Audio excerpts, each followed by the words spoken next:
everyone. We're going to get started with today's Social Justice and Anti-Racism for Educators Friday Forum series. Today's topic is Simple Truths Addressing Systemic Racism in Education. Our norms and expectations. We are a collective, educators. Welcome everyone. We're going to get started with today's Social Justice and Anti-Racism for Educators Friday Forum series. Today's topic is Simple Truths Addressing. Sorry about that. Because of the live stream delay, I had to mute. We are you. We want to prioritize relationships as we go through this. We want to listen passionately and with positive intent. Be open to the discomfort that this may cause, as some of your views may be challenged, and seek growth. Embrace your vulnerability. Without that discomfort, we can't possibly grow. We want to have some shared vocabulary for this session. A bias, a particular tendency, trend, inclination, feeling, or opinion. It can be unconscious and unidentified. Microaggression, small, subtle, sometimes unintended acts of discrimination.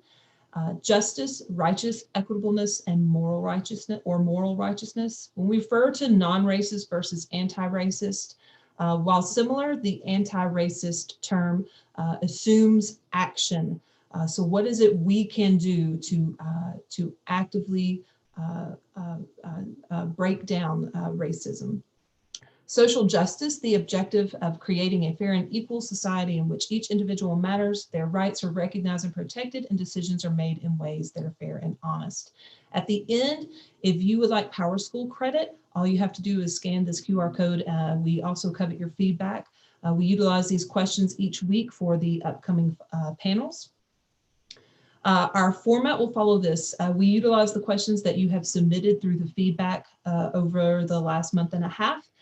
So these questions came from you, but in the YouTube chat room, you may also add questions as they come up in the conversations, and we will pose those to the panelists at the end. We'll take approximately 15 minutes at the end for participants' questions to be answered by our panelists. So here are our panelists today. I'm going to turn it over to them to introduce themselves. Hi, I'm Patrice Marbury. I have 15 years of experience in education, and I am currently working for the University of Montevallo. Education is my passion, and I believe that it is the first class ticket to a life of improvement beyond what your means are.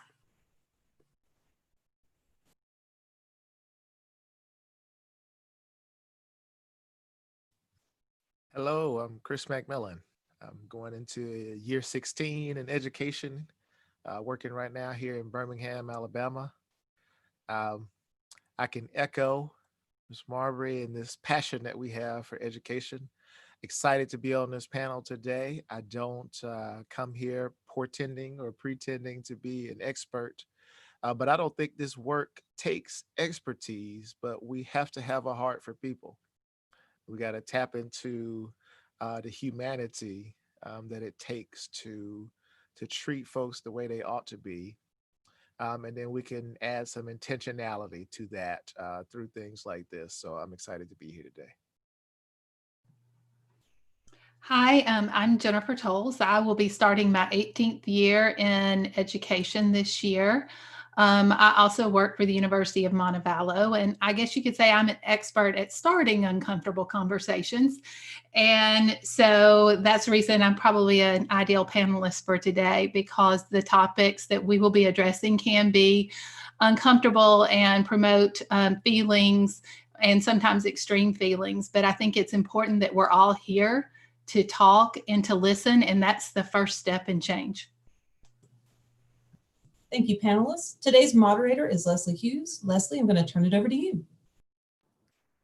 All right, I am really delighted to be a part of today's conversation because I have a lot of questions, things that I've heard discussed and questions that I've seen posed. And it is an awesome opportunity for us to be able to address those together. So the first question I would like for us to discuss is on the topic of the title of today's conversation is about systemic racism. So we hear that phrase thrown around quite a lot. My question to our first panelist, Patrice, what is this systemic racism, and what systems do we find that this occurs? And as a secondary, how is it that I have not been aware of them? How are they hidden from people who are not affected by those things?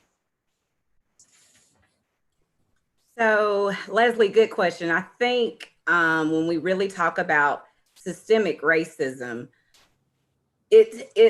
we go through a process. First of all, when we talk about the systems and where do we see it, it affects every system that we find in our life, whether we're talking about the housing, housing impacts, economic impacts, healthcare, and with me, the most important is the educational system. And when we talk these racist or previously racist practices were at one point in time in our wonderful history legal.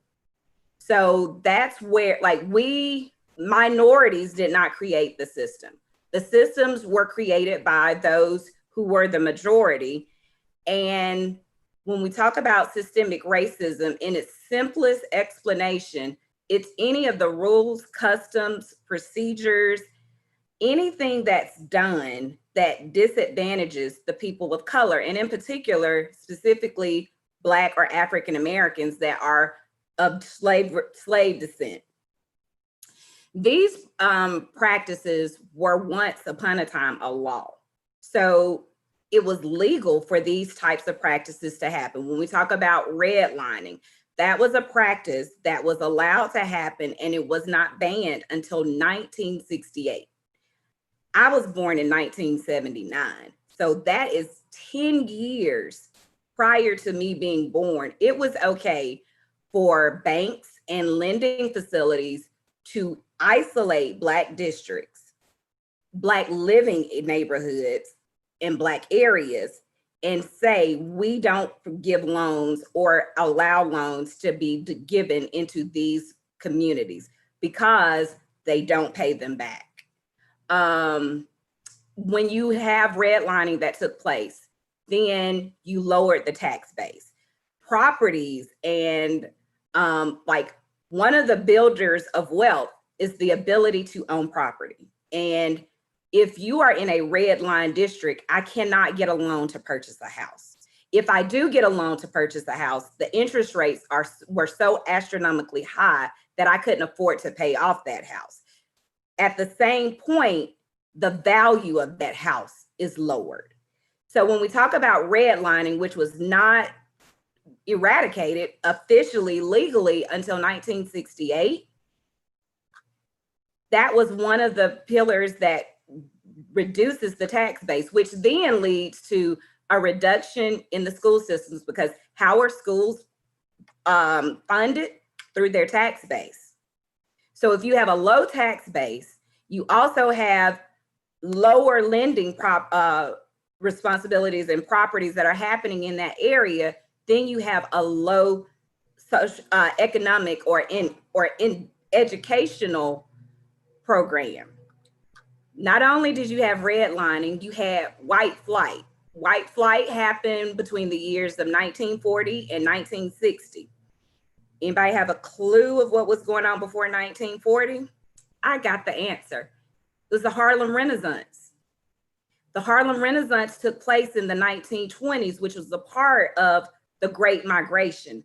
The Great Migration is when now freed slaves were able to move out of their place in society and move to the cities where there was economic advancements available for them.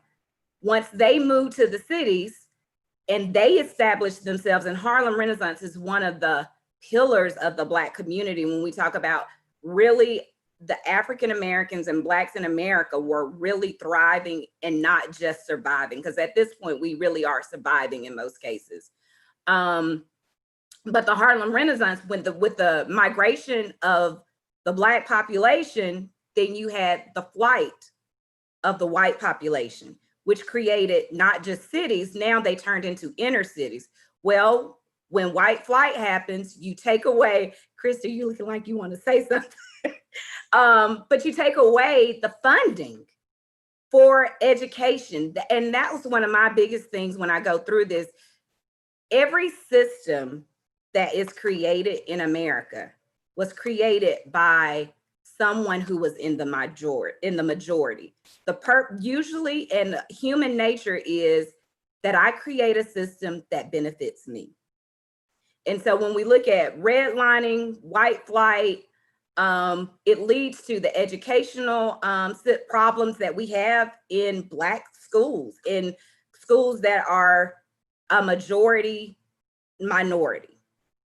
That leads to over policing in neighborhoods. When we look at the incarceration rate in America, 56% of incarcerated Americans are Black Americans.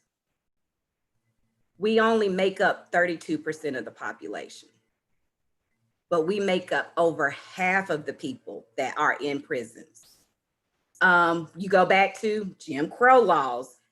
Separate but equal was an actual law. You can't go to, Black and white students could not go together. And we know that separate but equal wasn't exactly equal. And when we talk about Brown versus Board of Education, that was a pillar that was, we were integrating schools. And the problem with Brown versus Board of Education, we desegregated schools, which means we didn't say Black and whites couldn't go to school anymore. We never integrated the schools. And that is a problem that education is continuing to face. Also, healthcare. We all know about the problem with COVID-19 and the problems that face Black Americans. That really shined a light on the health disparities in Black Americans, because Black Americans make up 13% of the US population for the COVID research and all of that. 24% of the COVID deaths are Black Americans. 24% of deaths that are caused by COVID are Black Americans. And those are numbers that are startling. And we go from that to talk about employment. You can't get employed. And I know as a Black mother, I have had conversations that I need to give my child a name that he will not be identified by on a resume. There is research that supports Deva Pager. She she did research with race at work, and it indicated how few callbacks people with a Black name would actually get in response in comparison to callbacks of a resume with a white name. This study never looked at, did they get the job? It was really looking at, will they get a callback? And there was a 50% gap in the callback rates in another study that says, are Emily and Greg more employable than Lakeisha and Jamal? And it was a field experiment, and there was a 50% gap in callbacks based on simple resume. Everything else was the same. They changed the names on a resume. Like, it is, as I was looking through this and going through this, and I know these things as a Black American for 40 years in America, I know these things, and we've all been, it's what we have conversations about, but to actually see the numbers, it's very, very disheartening. And it was somewhat very saddening as I was doing this research to know that, and people say that this does not exist. This does not happen. It is not there. There is research. And as a science teacher, I believe in evidence. I believe in data to support an idea. There is plenty of evidence that supports this idea. My goodness, Patrice, to hear numbers, and I love that you're that science teacher who can bring in the data, because that's what you want to hear. That's startling. That's disturbing. And hearing you talk about how schools were desegregated, but never purposefully integrated, that just made me say, wow. And I wanted to say, like, one of the things that people don't really understand, if you haven't listened to Malcolm Gladwell's Revisionist History, I did forget to put that link in there. But Brown versus the Board of Education was not about that the school was not a good school. She wanted to go to a neighborhood school. When desegregation took place, you left educated Black teachers unemployed. Students went to white schools. Black teachers never were integrated and allowed to interact with other students.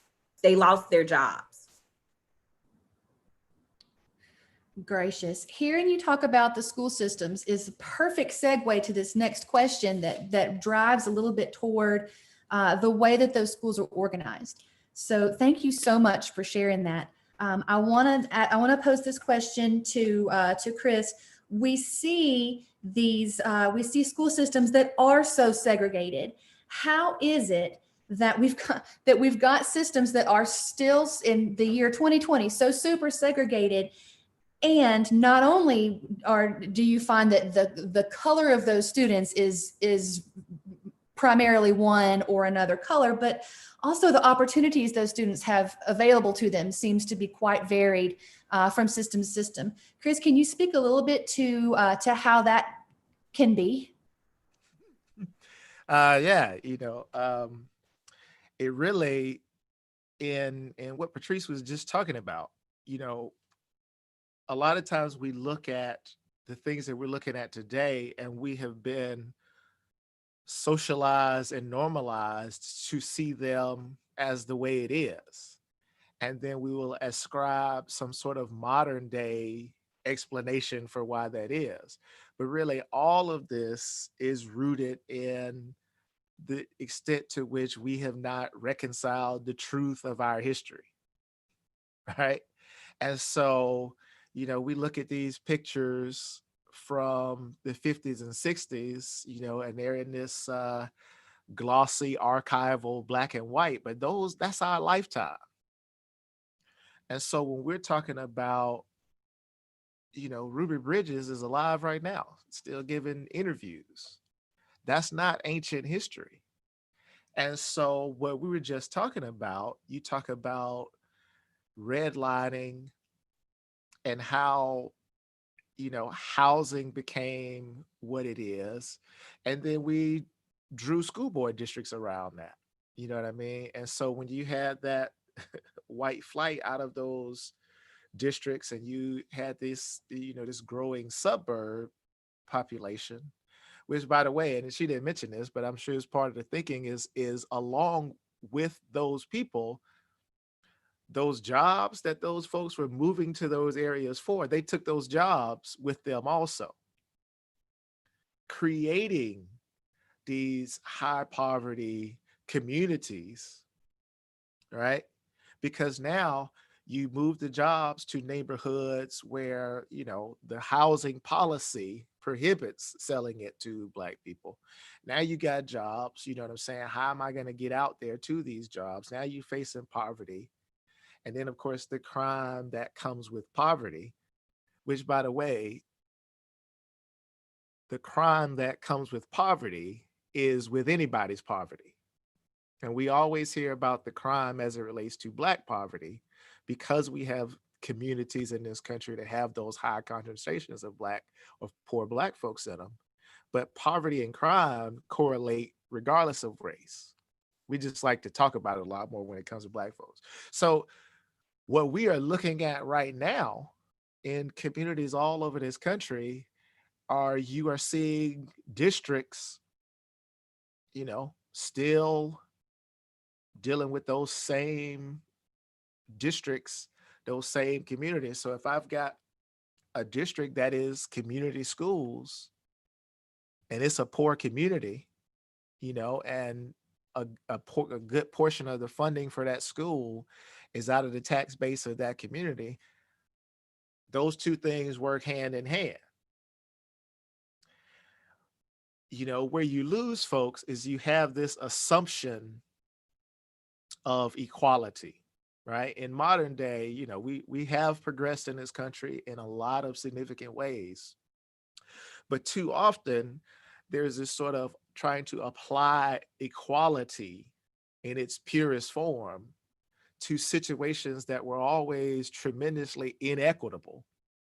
And so it ain't real equality. It's a farce, right? Because if you're doing it based on tax base, and you've got a public school over on this side of town with a certain kind of person in it, and you got a public school on that side of town, and you trying to figure out how are those two schools so vastly different? How are they so vastly different in the amount of resources that they have in that building? How are they so vastly different in the quality of people that they can attract to come and serve the students in those buildings when they're both public schools in the same, city, but one is district a certain way or one is fun? All of those things that we're seeing, the answer is you look at what we were just talking about that unreconciled history. Those things are directly connected because we haven't sought to fix those things in a real way. We've sought to normalize them, in our modern day language.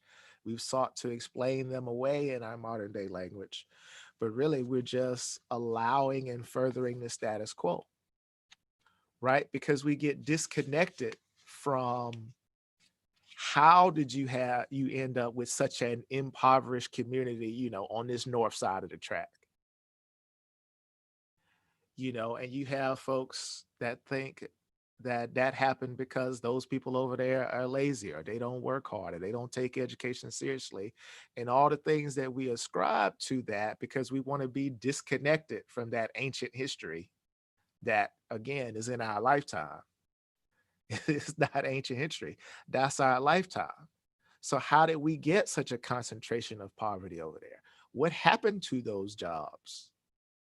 So the reason that there's such high employment over there, right? And then we drew the district in such a way that their option for schooling is the one that's right down their street, for which there's very little tax base, right? And then we have a parent community that is, on or below the poverty line, so we don't have that parental support, we don't have that community support, we don't have that tax base, but we're forgetting that wasn't created by those folks in that community. So unfortunately, my answer is Patrice's answer, which will probably be Jennifer's answer, because it's the same answer, right? We have not reconciled the history that got us to this place. And it's not ancient history and we aren't that far removed. But we want to see that disconnect because we want to feel like the equality has been achieved. But it's such an unequitable foundation that it's not going to be genuine equality. That's kind of where we are on that. I don't even know if I've answered the question. I know one of the commas to the question was, is it true that, they will draw districts for the sake of keeping other people out and keeping their tax revenue in? And the answer is absolutely yes. Does every community that comes up with that idea do so with a racist intent? Well, I don't think necessarily a racist intent, but it definitely is, like I was just mentioning, wanting to separate themselves from all of those issues that are associated with those impoverished communities, right? Again, not ascribing only blame, right? And not recognizing the context that landed many of those people in those situations. And then wanting to, provide better, I'm sure is a lot of that sort of modern day motivation is. But it ignores all the bias that's rolled up in that thinking, right? Also, I'm paying my tax dollars. I'm not trying to, help these folks over here that are lazy and don't want to do nothing. So I'm not putting my tax dollars out there for these freeloaders, blah, blah, blah. Those kinds of loaded ways of thinking about it. So yeah, I think that answers the question, but it really is that historical context. We haven't dealt with it. We aren't past it. And Leslie, just kind of going back to the last thing that Chris said, the tax dollars, and that's what it is. And you see, not only do you see it in the drawing of the lines, and I think someone posed this question or submitted this question in one of your earlier sessions, but that's where you get the break. All the school districts start to break off because I want my tax dollars to facilitate my students. And when you break off from those, you leave areas that don't have a tax base, not because they don't want to have a tax base. And this is something that I can relate to in a regular point, because I worked in a rural school that was a part of a much larger district. Well, they had 2 different districts break off from that school district. What did you do to the tax base of that small rural school that I used to joke, I taught in between 2 trees. Literally, I drove by forest and trees. There wasn't a tax base, but they were still a part of that district. When you pull off 2 major districts off of that, what do you leave there? Yeah. And I really appreciate the feedback that you guys have given us for this, because we just assume that everything is delightful and equal, and public school means it's school for the people. And but then you're so right. I have also known systems where one city within the larger county system decided, actually, we're gonna break off, we're gonna do our own thing, and that was the prime area where things were happening, where the retail is, where the development is, and where the dollars were.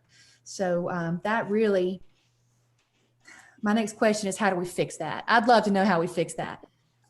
So along those lines, when we know that there are these systems in place that are a little bit unequal or a whole lot of unequal, what can we as individual educators do to help try and address a little bit of that, to ensure that our students who have zero choice over their zip code and zero independence as far as their school and system where they are, how can we ensure that they have equality and that they are treated with fairness and justice? Jennifer.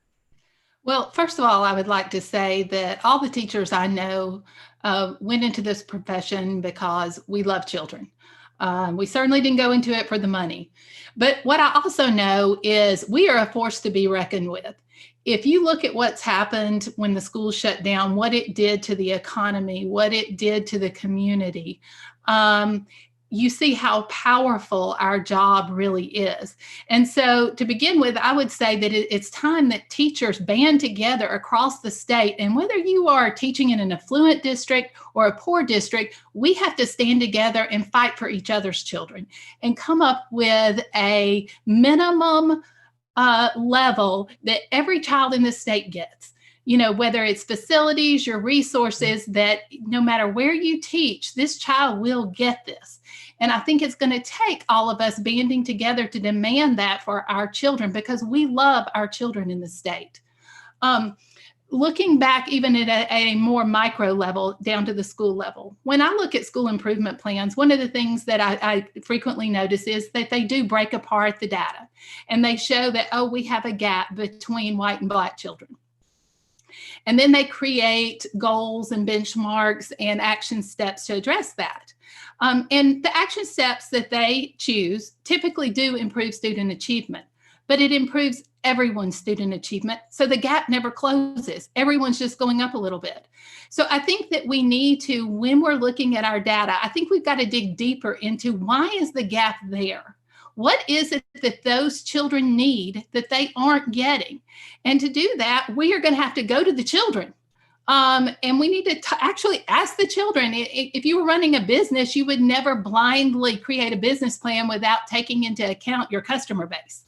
So we need to look at the children and we need to ask the children. We need to ask the parents and some of the things that we may need may be social resources. It may need free after school care for those children, free after school tutoring for those children, enrichment programs. Those kinds of things need to be in schools.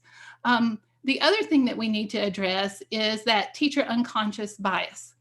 So in the state of Alabama, there are 46.3% students of color being educated in our public schools, but the teacher base is 78% white.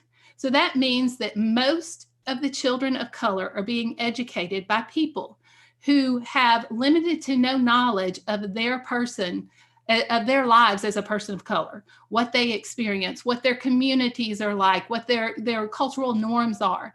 And so, and Patrice is going to touch on this, I think, a little bit later. We can develop unconscious bias that impacts how we respond, how we discipline. And it's not, like I said, teachers love children. We would never do this intentionally. But these things do. I know I have them. I know everyone has them. So we need to come up with a way to identify those, address those, and educate our teachers. And finally, what I'd like to say is that we've got to use the resources we already have. I taught in a school that had a large percentage of EL students. And so I had the most phenomenal ESL team. We had 6 ESL teachers. They supported us. They supported the students. I mean, we were a well-oiled machine. But when I go into communities where the population of EL students is lower, I have found that their homeroom teachers may not have even seen their ESL plan. They do not know their access scores, so they don't know what level of language acquisition they have. They're not using the strategies to develop language because they don't know what they are, because their group of students is not large enough for the district to deem it necessary to provide professional development. And so those teachers may never have seen that plan. So how are they providing those accommodations? So we have to utilize the resources that we have, as well as we need to band together as teachers across the state, use our weight as teachers across the state to demand that all of our students get a high quality education.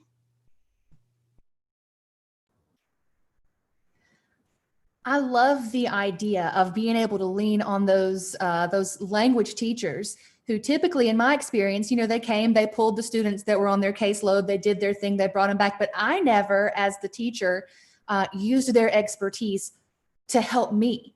And I think that that is a really smart idea, using those resources that we already have at our disposal. That's pretty brilliant.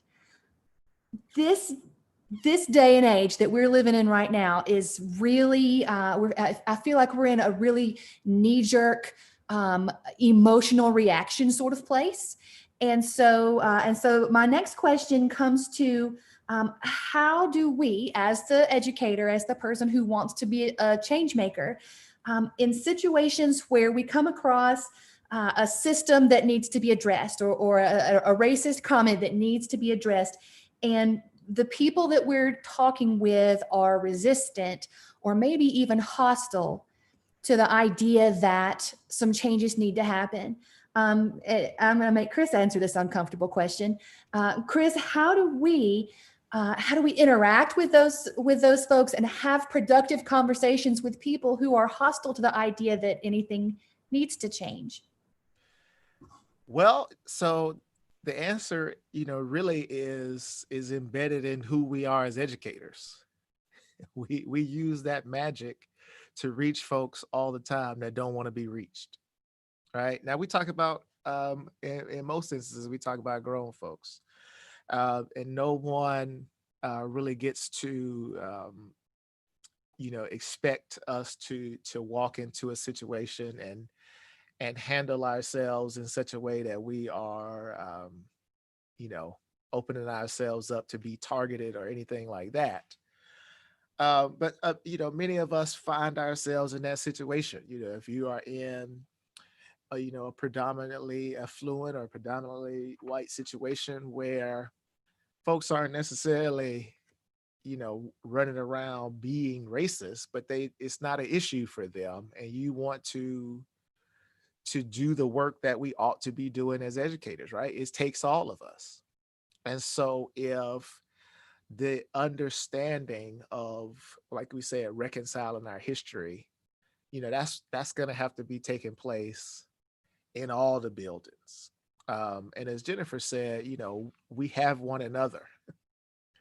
We have that support group. We have those teams of educators that we know and love that can partner with us in this work. But the real answer is it's in the way that we do things as educators, right? So at first, we inform ourselves. We're here right now discussing strategies. We're here right now discussing some of the truth of the matter. And there's a lot to be done as far as that. Kind of understanding, again, like we were talking about, the history that has brought us to this place. Because when we understand it from that point of what the facts are in terms of history, we stay out of people's our emotional wanting to really shake them and get through to them, but we also stay out of their defensive emotional response, right? We avoid this. People are so predisposed right now to be political, right? And everybody wants to drag us into their political fight, because in politics, it is as if you don't have to, it doesn't matter what right or wrong is, it just matters what side you're on. So we love that political fight because we dismiss each other when we talk in politics. So when we're doing this work as educators, we're staying with the facts and we're taking those opportunities. It's not all day, all the time. I still got to teach biology. I still got to teach fractions. But when I have those opportunities to make a point in my classroom, about this African American scientist whose work we have not heard a whole lot about because XYZ, we take that opportunity. Right, when we're in the teacher's lounge, which most of us are those people that don't go in there because we don't have time for we don't have time for that stuff they talking about in there. But you hear that odd off comment and you just kind of challenge them a little bit. You ain't got to start a fight in the hallway, but you just challenge them. Oh, I don't know if that really is based on any facts. Or what are you assuming about Mexicans when you make that statement?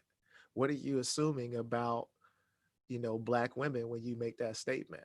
So we can find ourselves around people that don't want to engage us in this kind of stuff.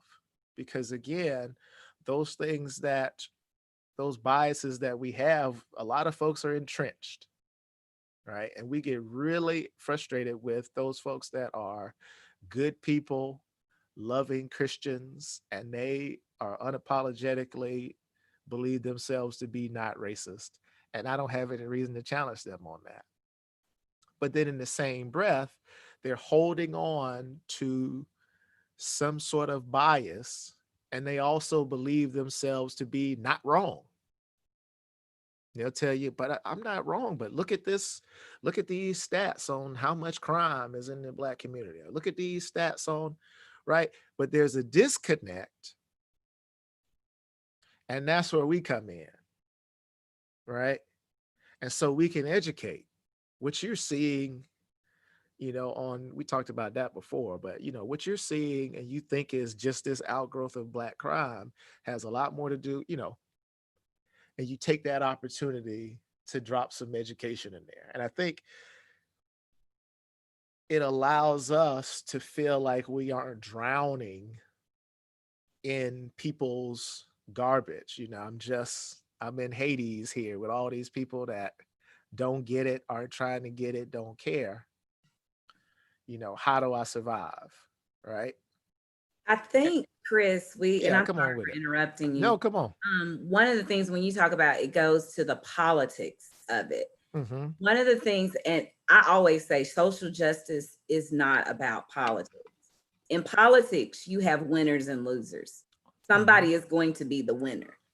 In a social justice movement, when we don't address the issues and we don't address the disparities, we have only losers. The loser that that were teachers that failed to reach this child, the loss that we have when we didn't reach a child, the loss within that student. So in social justice reform and moving towards that, we don't have winners and losers like you do in politics. You only have losers if we fail to do that. Absolutely. And so, to wrap up, I think the answer is existing in those environments where it's not welcomed conversation. But we know we can't be silent. We all have that role to play. And so it's every opportunity. You take that little opportunity to educate. And I think we are the best at that because we know how to get it done. Right? How many of your little youngins don't want to learn math and you somehow trick them into loving it? And this is that same loving approach to helping those little people in front of you. But we got to help the society in that same way. So take the opportunities and continue to speak up. Awesome. Thank you. You're right. I think often, as educators, we find ourselves in situations where you're in an uncomfortable parent meeting that's being, it's very heavy in emotions, and we have to figure out how to navigate that. So I had not connected that, but you're right. As educators, we probably have more skills to navigate those conversations than most people do through the nature of our practice. So thank you. Along the lines of speaking up and to echo one of our speakers from a previous week, stirring the pot a little bit. And one of the things that's been in the news a lot lately is the presence of and removal of or protection of statues and the way that we use those statues to memorialize figures from history. Jennifer, I would love to ask you what the question is, what's the deal? Jennifer, where is the resistance to that coming from, would you say? And also when we hear with the Confederate flag and people say, well, it's not hate, it's heritage. I saw a picture on the internet with the Venn diagram with hate and heritage, and where is that overlap there? How has it come to be that there is such the conversation and the emotions and the entrenchment there? What do you think? Well, looking at this, so I kind of looked around and looked at the different arguments that people stand up and use frequently. And one of the first ones that we hear is that we'll be erasing history, that we're trying to cleanse and erase history. So with that, I just want to use two different kind of terms. I want to talk about historical landmarks versus statues. And when I'm talking about historical landmarks, I'm talking about something like the Chickamauga National Battlefield in Chickamauga, Georgia. It's not too far from here. And within that park, it's a national military park. There are over 1,000 statues, artillery, signs, everything throughout the park. And each one of them tell the history of the battle. So when you're looking at a statue, you're looking at it in the context of where it occurred. when we put statues of people in the town square, when we name a school after someone, when we name a roadway after someone, it's honoring that person and their legacy. And so that is different than putting it in its historical context. So I'm just going to give you an example. So in Alabama, we have 2 roadways and 2 monuments named after Nathan Bedford Forrest. Okay. In the South, we have, he is honored 43 different times. 8 of those are schools he's named after.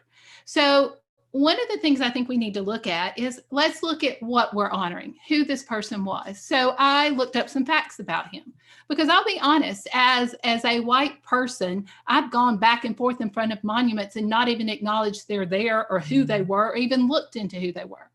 So I looked into who he is. So first, before the war, he had already killed 2 men in a street fight.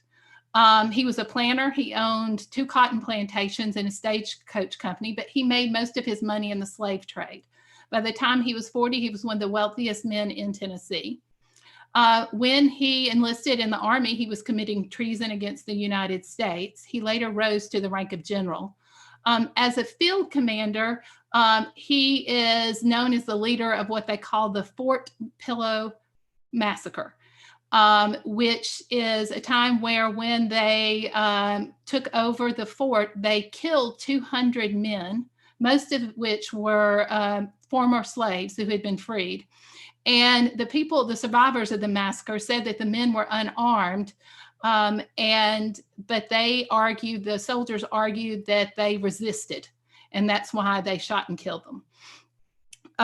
So after the war, he was associated with the Ku Klux Klan and is cited as being their first Grand Wizard.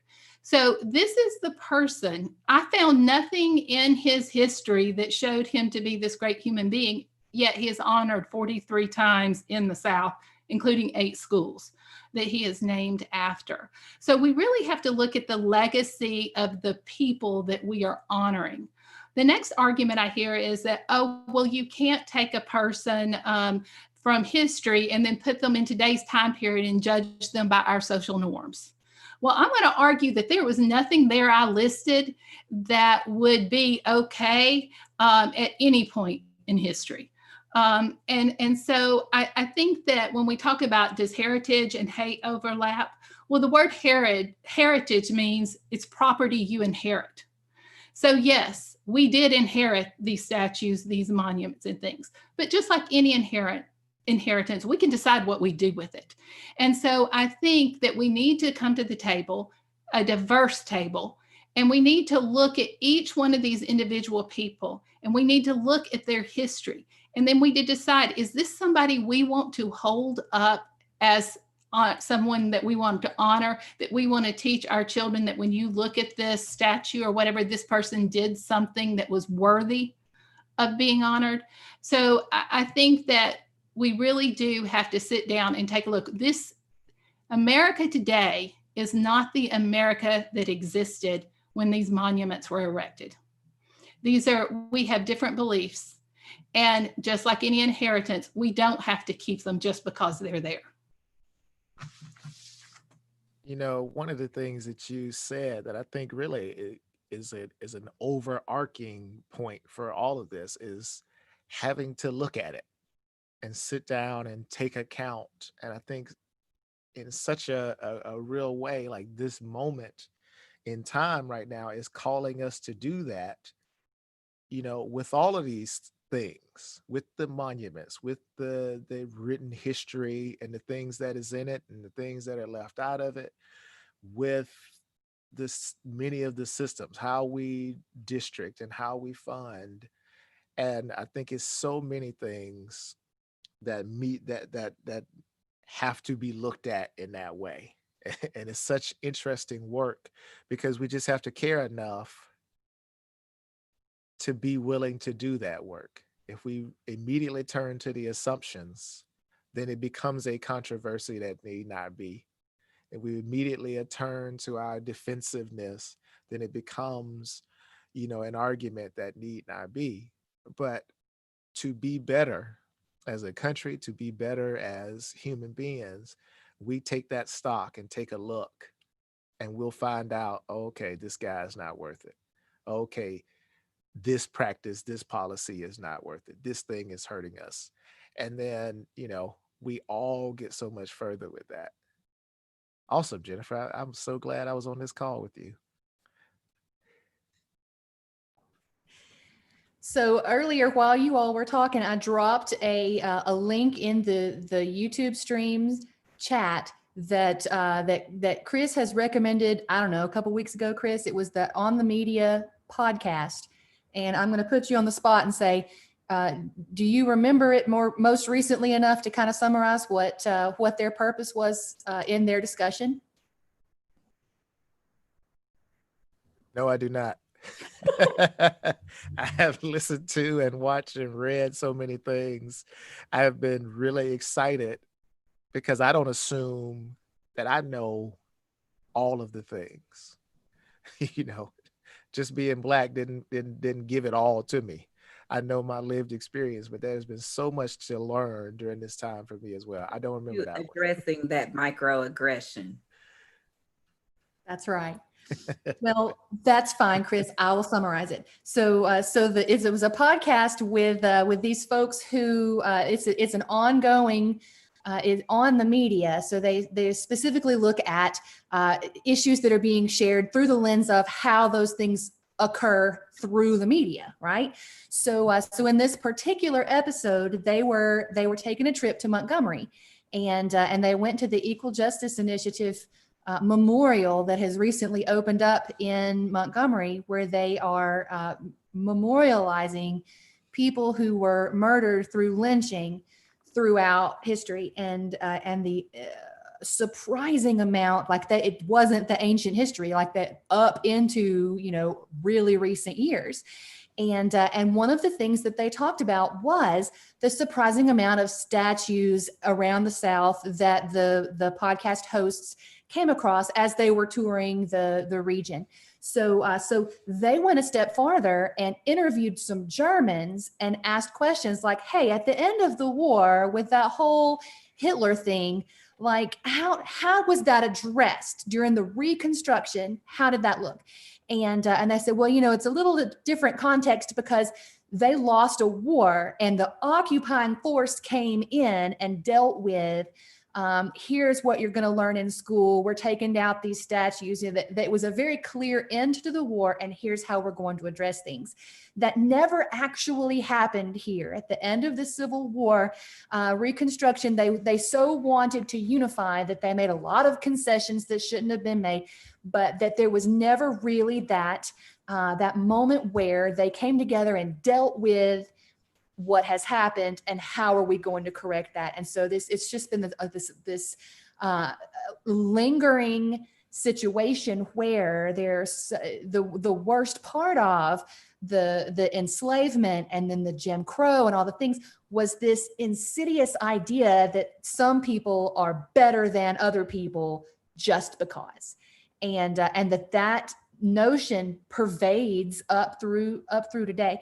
But I really love when they asked the German fellow, so do you have like statues of Hitler like on the street corners still? And he said, no, you can't turn the corner without seeing memorials to victims and plaques that educate on what happened. But no, that's sort of rare and special to the United States, that you're going to have all these memorials to people who truly don't deserve to be memorialized. So all of that to say, go listen to the podcast. They do it way better than what I tried to summarize there for you. But it really brings an interesting conversation. So we have more questions on the paper. However, folks have been posing some questions in the chat too, and we have 7 minutes before Amber cuts us off. And so panelists, you guys have had some questions submitted to you on your own personal slide on our Google Slides we've been looking at. And Chris just happens to be first. I enjoy putting you on the spot, Chris. So have you had a chance to look at the questions that have been coming your way, and would you like to take a shot at one?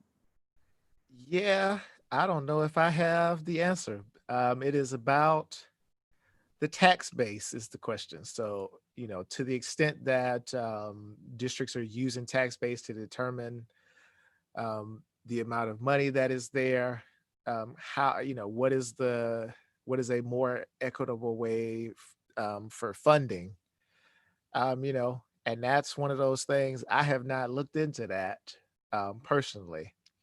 I just kind of know what we're doing isn't working.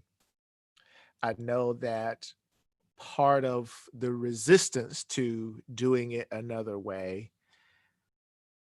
that's where the biases lie, and those assumptions where we think that we're not wrong, even though there's inherent biases in them.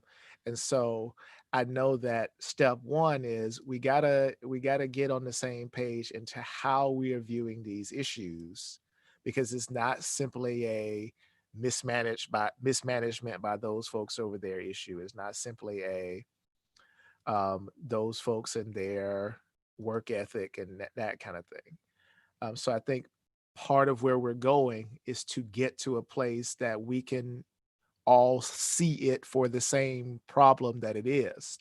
Right now, too many folks like it is. Yeah, and I'll tag on to that. Everything is political when the politics determine who gets what money and how district lines are drawn and where what percentages of what taxes go where. So I would suggest that we need to find the email addresses of all of our local elected people and suggest to them that it's time to form a committee. All right.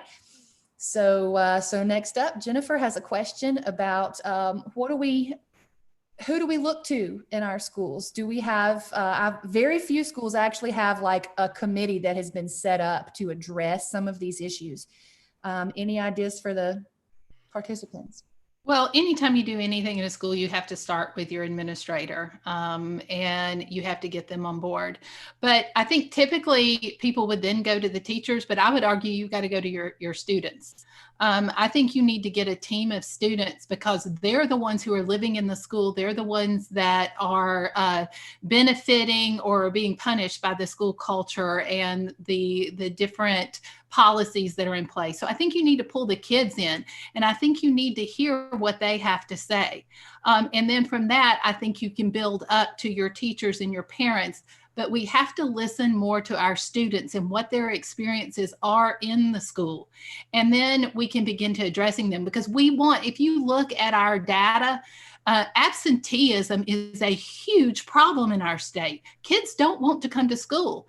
And so we need to get them together and discover, why do you not want to school? Because once we learn why they don't want to come to school, then as teachers, as educators and administrators, we can begin to address those. But if we sit around as teachers and administrators and guess on why they don't want to come to school, we're never going to fix that problem. And so I think that with all of these things, we have to start at where everything starts. It's our students.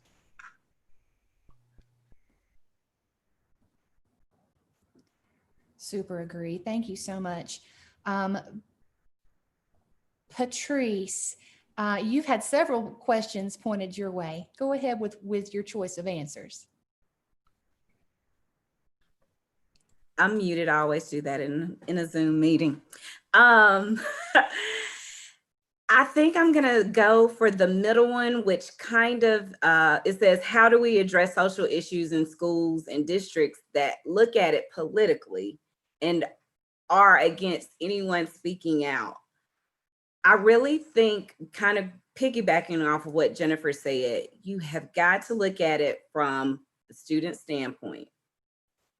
Looking at it from the student standpoint or point of view brings it to that this is not just something that is in the media. It's not something that's just in the news. This is not a right or a left side. This is something that affects me, which goes to microaggressions. Because if a student is bothered by this, and they are bothered by things that are being said, they are bothered by things that are happening, that's a microaggression when you don't acknowledge that. Not only when that student does it, but if a parent brings it to you, that's a microaggression, because I am listening to what the best thing that I have in life. I'm listening to them because I send them to school with you. I'm listening to them, and this is their experience. When you discredit their experience, that's a loss for the district. And that's just like I said, when we talk about social justice and effectively changing the equity in schools, that is not a political issue, because we are talking about the future. We are talking about the lives of students that we impact. And if we don't address those microaggressions, which I gave you all some links to microaggressions that happen in school. And this is one of the biggest ones, where students their belief and their interactions in an environment is belittled, it's demeaned, and they will be told that it wasn't that way. Well, that was how I felt, like it was that way, and you belittle that student.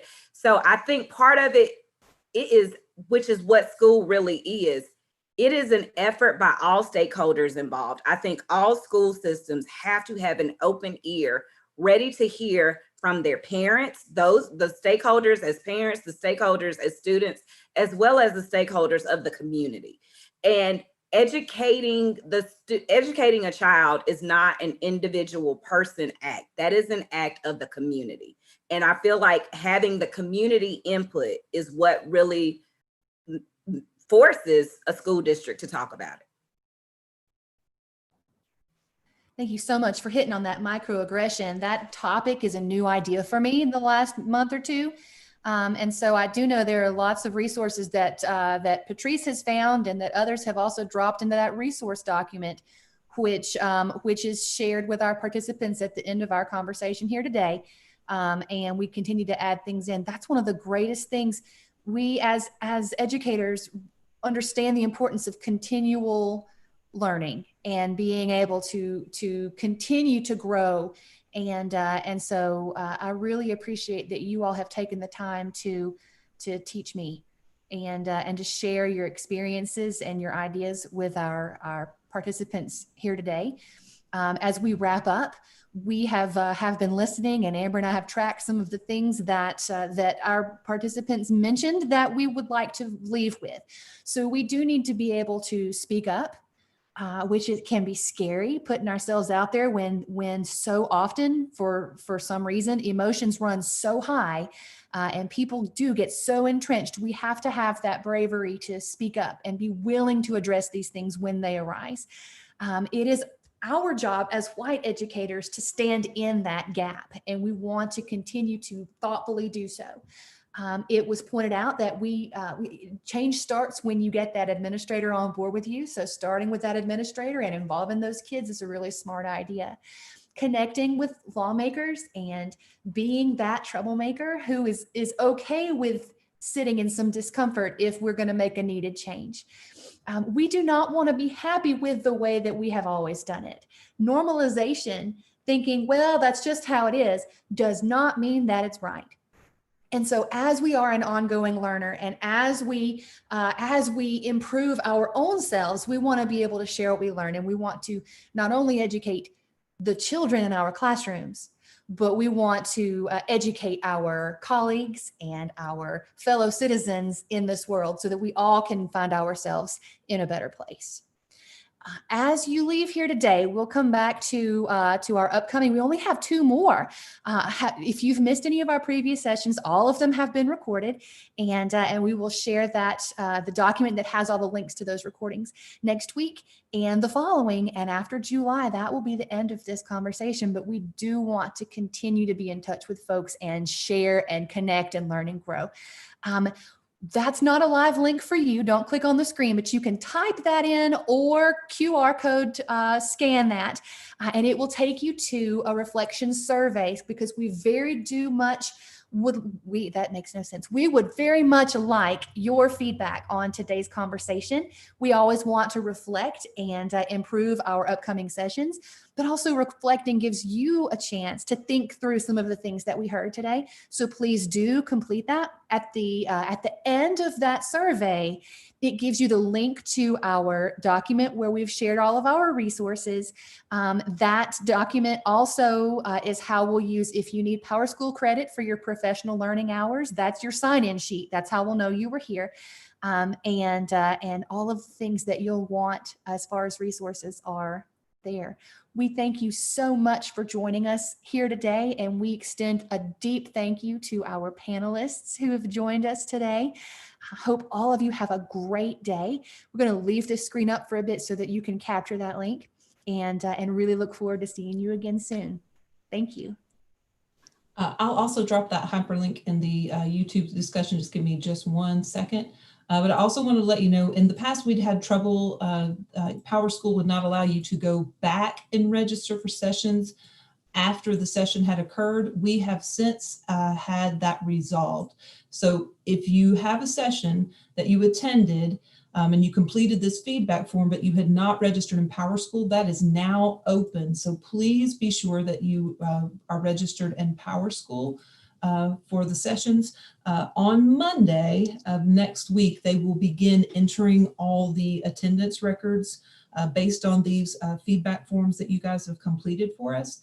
So be sure, if you're wanting that PowerSchool credit, that you complete this feedback form and register. We give Leslie and I through the weekend to get all the resources that were discussed added. I've added all of them that were requested and mentioned in the YouTube chat as well, but there are some additional ones that our panelists have given to me, and those will be added as well.